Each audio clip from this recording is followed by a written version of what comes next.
Sania from Patna, and I'm software engineer. Okay, today I will teach you how to paint sky views, and this is our reference.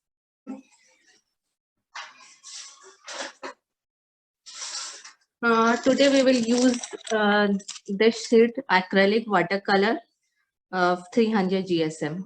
Okay.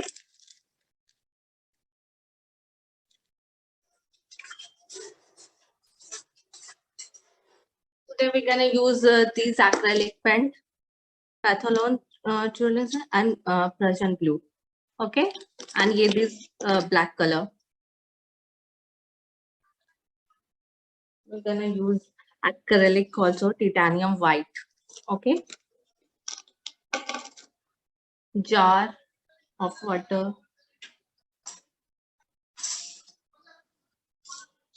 Today I'm gonna use flat brush for this painting. Use round brush one.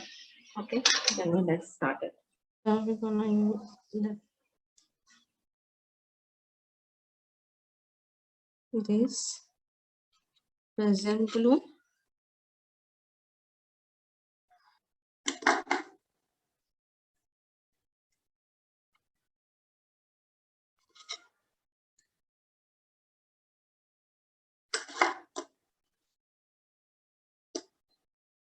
Also take white.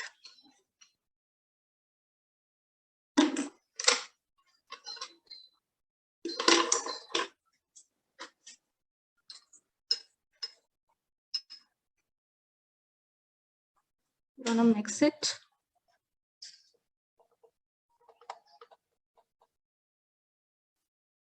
Also use some white color.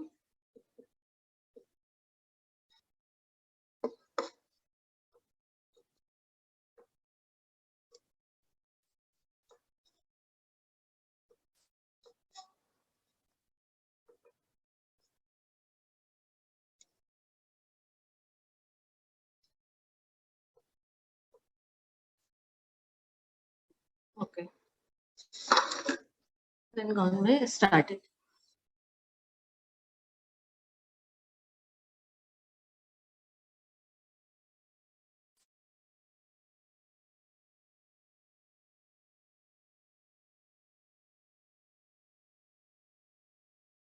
Okay. If you don't have these, you can also use round brush.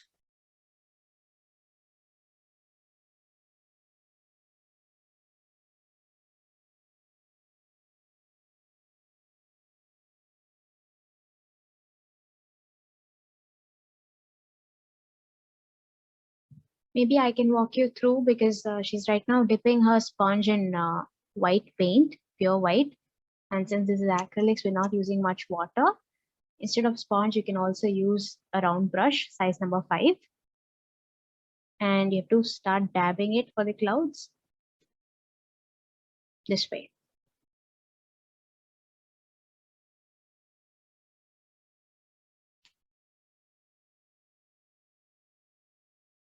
If you don't have a sponge, go with a completely dry round brush and dip it with this white paint and start giving an outline to your clouds. I think you can use very minimal amount of water for your sponge because otherwise acrylic gets really diluted and does not give you that opaque effect.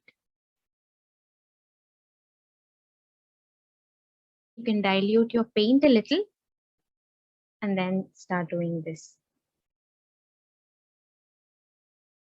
Now we're trying to paint the clouds using a round brush instead of a sponge.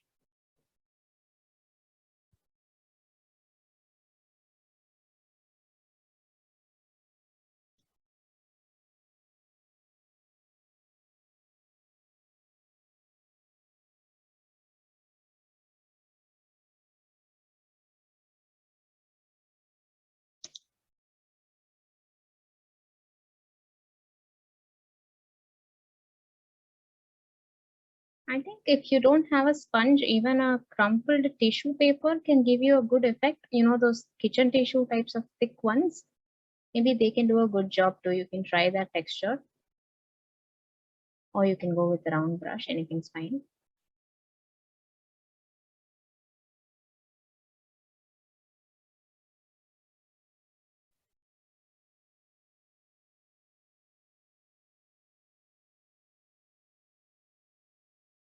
Don't try to go very perfect with your cloud's edges. Make it a little fluffy and, you know, a little blurred so that it looks realistic.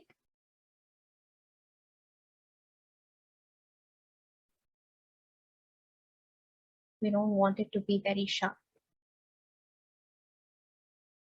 So now we're taking a little bit of blue again and diluting it or making it more light in shade using white paint, sorry.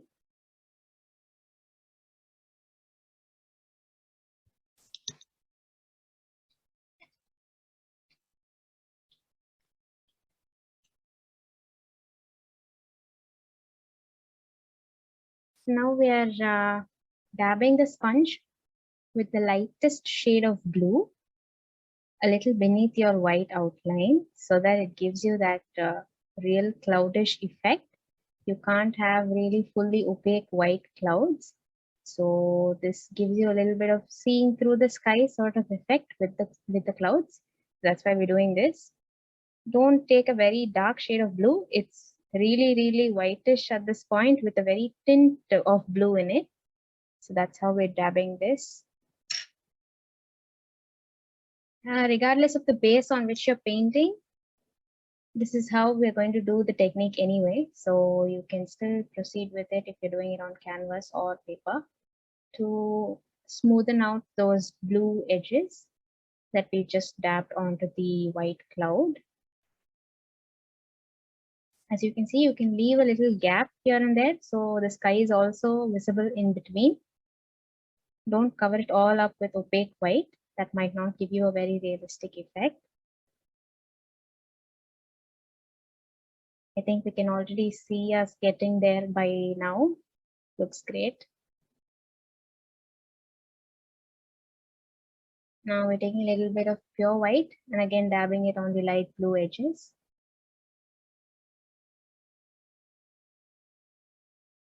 Try not to go too much towards the edge so that you're not smoothing out the cloud. It still needs to have that blurry effect.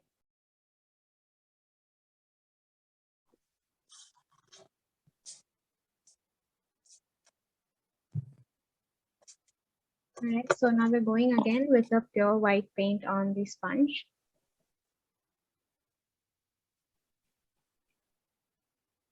You can just dab it at random places like Sania is doing it. No need to follow any particular area. Just go over the painting at random places with your sponge or round brush again. So this is a regular gel pen that's black, and make sure it has a smooth running so that when you're drawing your curves, there are no breaks in the lines. For your poles, we're going to use a scale because freehand might not give you such straight lines and you don't want crooked lines for your poles. So go in with a small scale and draw a straight line with whichever marker or pen or you're using. This looks good, Sumana. I think you can follow it up with the next step.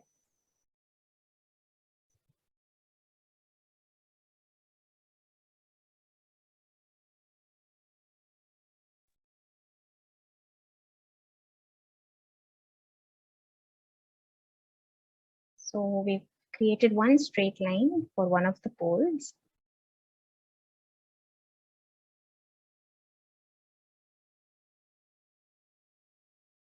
And once you've drawn the straight line, you can go ahead with a very thin tipped brush to make that line a little bit thicker, but follow it through in installments and make sure that you're following your base straight line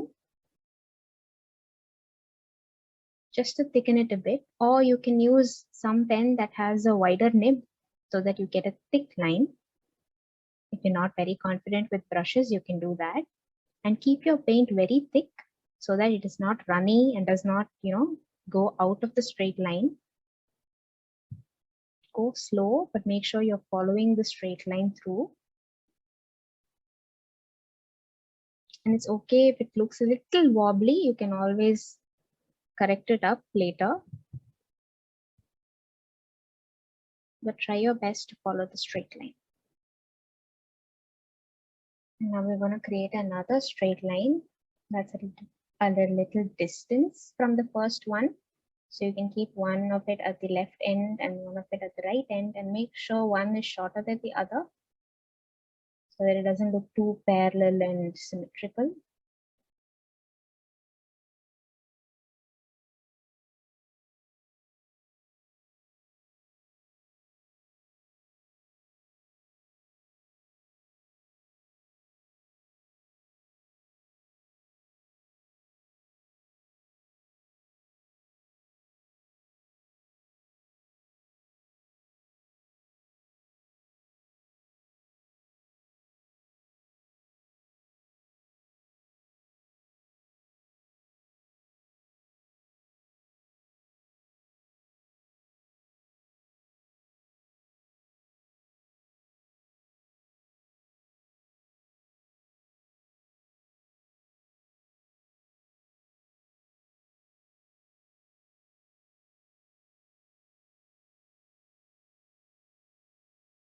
Okay, so now that we're done, we're going to make this look like T's over here by drawing another horizontal straight line. Use your scale again, make sure it's very straight, and make it look like a double line so that you can shade it in a little bit and thicken it out. Draw a circle at one end and shade it in.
And usually these wires are like just dangling parallel to each other, so it's not very necessary to keep them straight with the same gap. You can go in for a little variation, it's okay.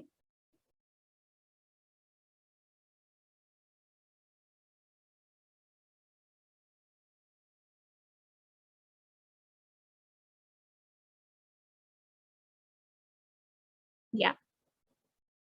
So now you have the long wires that are at the top of this painting, half in the clouds and half in the sky.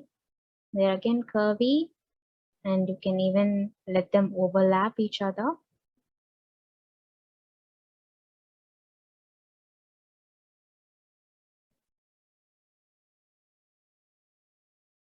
I think you can keep up to 4 to 5 wires so that it doesn't look very chaotic.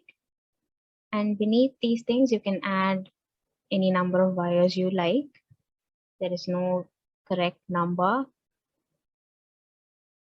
Just don't make it look too crowded or too gapish, because then it looks like something's missing or it's been overdone. Try to have like only 2 to 4 wires from each pole. And we have small birdies on each wire It's like you draw a small two and then develop it into a small bird.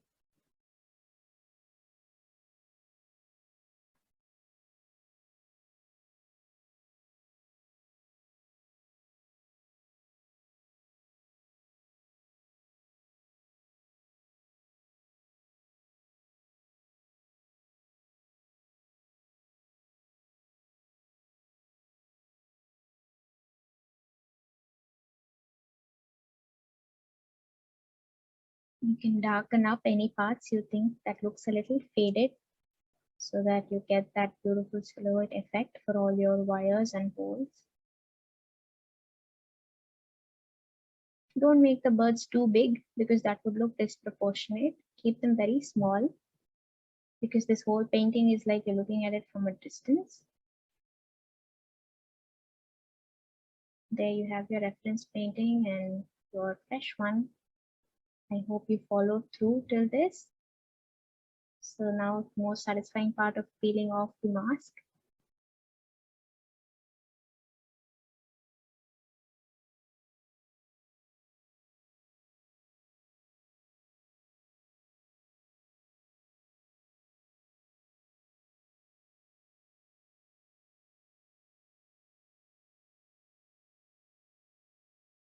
There you go.